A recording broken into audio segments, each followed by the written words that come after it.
नमस्कार दोस्तों, स्वागत है आप सभी का हमारे YouTube channel point wise study में। तो चलिए देखते हैं फटाफट से आज का करंट अफेयर्स, जो कि परीक्षा की दृष्टि से काफ़ी इंपॉर्टेंट है। चलिए शुरू करते हैं।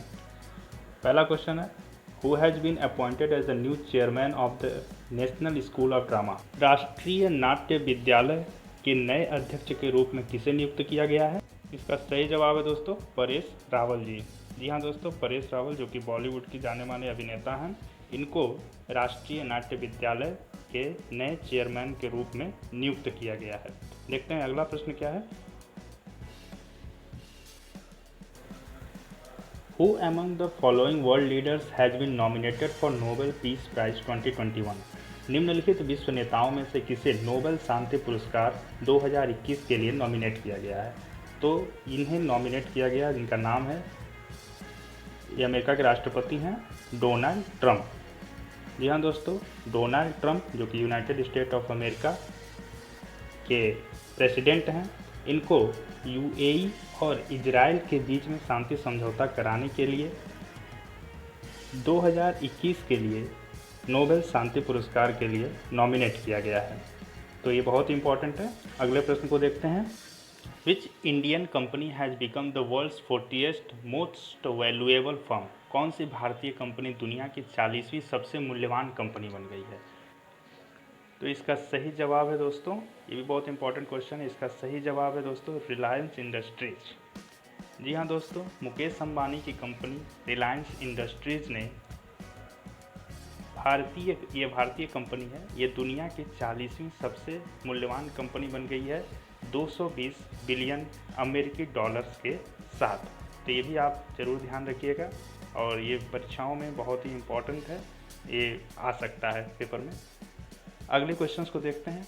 Which among the following security forces has deployed female doctors at forward location in Ladakh for the first ever time? निम्नलिखित सुरक्षा बलों में से किसने पहली बार लद्दाख में आगे के स्थानों पर मतलब फ्रंट लाइन पर महिला डॉक्टरों को तैनात किया है? तो इसका सही जवाब है दोस्तों आईटीबीपी। आईटीबीपी ने महिला सशक्तिकरण को बढ़ावा देने के लिए महिला डॉक्टरों को भारत तिब्बत बॉर्डर पे फ्रंट लाइन पर नियुक्त किया है। तो इसे आप ज़रूर ध्यान रखिएगा दोस्तों। आईटीबीपी का फुल फॉर्म होता है इंडो तिब्बत बॉर्डर पुलिस, तो इसे आप ज़रूर ध्यान रखिएगा। चलिए देखते हैं अगला प्रश्न। वैश्विक आर्थिक सूचकांक 2020 में भारत किस स्थान पर है? India's rank eight which position on the global economic freedom index 2020? तो भारत की रैंकिंग वैश्विक आर्थिक सूचकांक में किस स्थान पर है? इसका सही जवाब है दोस्तों 105वें स्थान पर है। तो इसे आप ज़रूर याद रखिएगा, कई बार इंडेक्स से क्वेश्चन पूछे जाते हैं। तो इसका सही जवाब है 105। लेकिन दोस्तों ये भी मैं आपको बता दूं कि यह पिछले वर्ष के मुकाबले यानी 2019 के मुकाबले 26 पायदान कम हो गया है। पिछले वर्ष भारत की जो रैंकिंग थी वो 79 थे यानी 79 स्थान पर था, लेकिन इस वर्ष उसे 26 पॉइंट का नुकसान हुआ है। देखते हैं अगला प्रश्न। मानव पूंजी सूचकांक 2020 में भारत की रैंकिंग क्या है? India's rank in human capital index 2020? तो इसका सही जवाब है दोस्तों 116। जी हाँ दोस्तों, इस वर्ष भारत की जो रैंकिंग है वो 116 रही है। सिंगापुर ने टॉप किया है और हांगकांग और जापान क्रमशः दूसरे और तीसरे स्थान पर रहे। तो ये भी बहुत ही इंपॉर्टेंट क्वेश्चन है, और इंडेक्स से तो आप देखते ही हैं एक आध नंबर के क्वेश्चन हमेशा आते रहते हैं। अगला जो सवाल है दोस्तों, विच गवर्नमेंट हैज़ लॉन्च्ड मुख्यमंत्री महिला उत्थान योजना? यानी किस सरकार ने मुख्यमंत्री महिला उत्थान योजना की शुरुआत की है? तो इसका सही जवाब है गुजरात गवर्नमेंट ने। दोस्तों, गुजरात के जो सीएम हैं वो हैं विजय रूपाणी और गवर्नर हैं आचार्य देवव्रत। तो ये क्वेश्चन बहुत ही इंपॉर्टेंट है, इसे आप ज़रूर याद रखिएगा। इस स्कीम के तहत दोस्तों जो गुजरात स्टेट गवर्नमेंट है वो 1 लाख रुपए 1 लाख औरतों को प्रोवाइड करने का फैसला लिया है, जिससे महिला सशक्तिकरण को बढ़ावा मिले और महिलाएं ज़्यादा अब आत्मनिर्भर बन सकें। तो ये बहुत ही इंपॉर्टेंट क्वेश्चन है। अगला क्वेश्चन है दोस्तों, सचिन देशमुख जिनका हाल ही में निधन हो गया वह एक क्या थे? तो दोस्तों ये जरूर याद रखिएगा, वो एक रणजी प्लेयर थे और इनका हाल ही में निधन हो गया है, और इनको घरेलू मैदान का मिनी गावस्कर भी कहा जाता था। तो ये ज़रूर याद रखिएगा, अभी हाल ही में इनकी कोविड-19 से डेथ हो गई है। तो ये भी एक इम्पॉर्टेंट क्वेश्चन है। तो इसे आप जरूर याद रखिएगा। अगला प्रश्न देखते हैं दोस्तों, राज्यसभा के उपाध्यक्ष के रूप में किसे नियुक्त किया गया है? Who has been elected as the deputy chairman of Rajya Sabha? दोस्तों ये बहुत ही इंपॉर्टेंट क्वेश्चन है, इसे आप ज़रूर याद रखिएगा क्योंकि ये जो है ये लगातार दूसरी बार राज्यसभा के उपाध्यक्ष के रूप में इनको चुना गया है और इसका सही जवाब है दोस्तों हरिवंश नारायण सिंह जी। आप तस्वीर देख सकते हैं इनकी। ये लगातार दूसरी बार राज्यसभा के उपाध्यक्ष के रूप में इनको चुना गया है और ये बिहार से मूलतः बिलोंग करते हैं और अभी हाल ही में इन्होंने बहुत ही अच्छे तरीके से राज्यसभा को संचालित किया था, जिसमें कुछ लोगों ने इनके साथ थोड़ी अभद्रता भी की थी, तो इसे आप जरूर याद रखिएगा।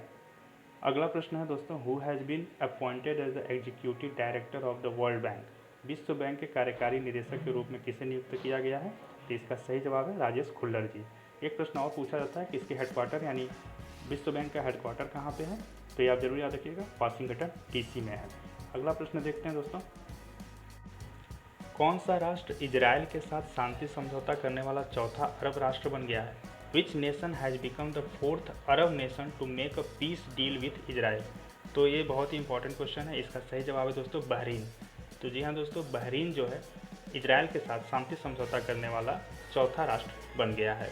इसकी कैपिटल है मनामा और करेंसी है बहरीनी दिनार। किस निर्माण कंपनी ने भारत के नए संसद भवन के निर्माण के लिए बोली जीती है? Which construction company has won the bid for the construction of India's new parliament building? दोस्तों भारत सरकार ने भारतीय संसद को एक नया लुक देने के लिए और उसे बहुत ही ज़्यादा मॉडर्न तरीके से डेवलप करने के लिए एक टेंडर निकाला था। इस टेंडर को टाटा ग्रुप ने सबसे ज़्यादा बोली लगा के जीता है और अब वह इसको एक नए सिरे से डेवलप करेगी, मॉडर्न तरीके से विकसित करेगी। देखते हैं अगला प्रश्न, इसरो 2025 में किस ग्रह पर अंतरिक्ष मिशन शुरू करने की योजना बना रहा है? ISRO is planning to launch a space mission to which planet in 2025? तो इसका सही जवाब है दोस्तों वीनस। जी हाँ दोस्तों, वीनस ग्रह पे इसरो जो है अगले 5 सालों में वर्क करने जा रहा है फ्रेंच कंपनी CNES के साथ। तो इसका सही जवाब है दोस्तों शुक्र ग्रह, इसे आप ज़रूर याद रखिएगा।